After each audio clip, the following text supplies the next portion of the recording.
बच्चे का होमवर्क। एक व्यक्ति बहुत दिनों से तनावग्रस्त चल रहा था, जिसके कारण वह काफ़ी चिड़चिड़ा तथा क्रोध में रहने लगा था। वह हमेशा इस बात से परेशान रहता था कि घर के सारे खर्चे उसे ही उठाने पड़ते हैं। पूरे परिवार की जिम्मेदारी उसी के ऊपर है।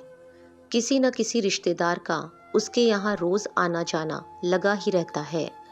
उसे बहुत ज़्यादा खर्च करना पड़ता है, आदि आदि।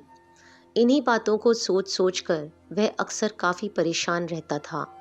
अपने बच्चों को अक्सर डांट देता था तथा अपनी पत्नी से भी ज़्यादातर उसका किसी न किसी बात पर झगड़ा होता रहता था। इसी तरह समय गुजरता गया। एक दिन उसका बेटा उसके पास आया और बोला, पिताजी, मेरा स्कूल का होमवर्क करा दीजिए प्लीज़।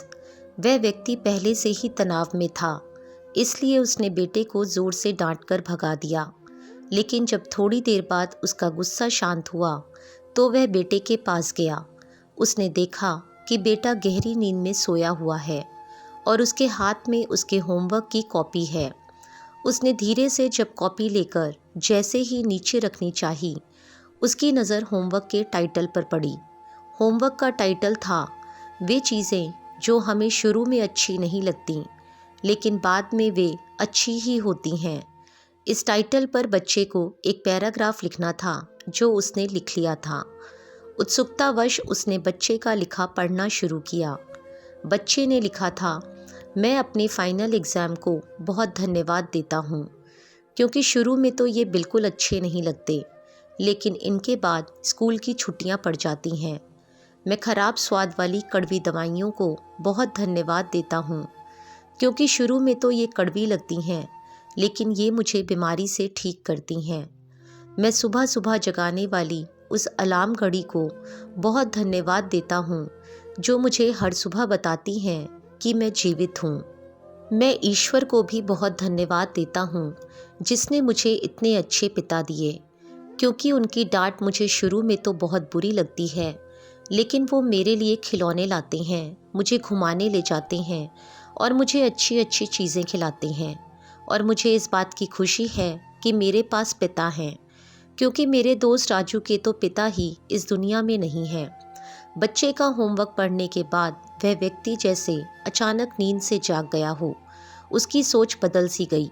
बच्चे की लिखी बातें उसके दिमाग में बार बार घूम रही थीं, खासकर वह अंतिम वाली लाइन। उसकी नींद उड़ गई थी। फिर वह व्यक्ति थोड़ा शांत होकर बैठा और उसने अपनी परेशानियों के बारे में सोचना शुरू किया।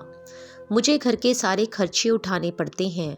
इसका मतलब है कि मेरे पास घर है और ईश्वर की कृपा से मैं उन लोगों से बेहतर स्थिति में हूँ जिनके पास घर नहीं है। मुझे पूरे परिवार की जिम्मेदारी उठानी पड़ती है।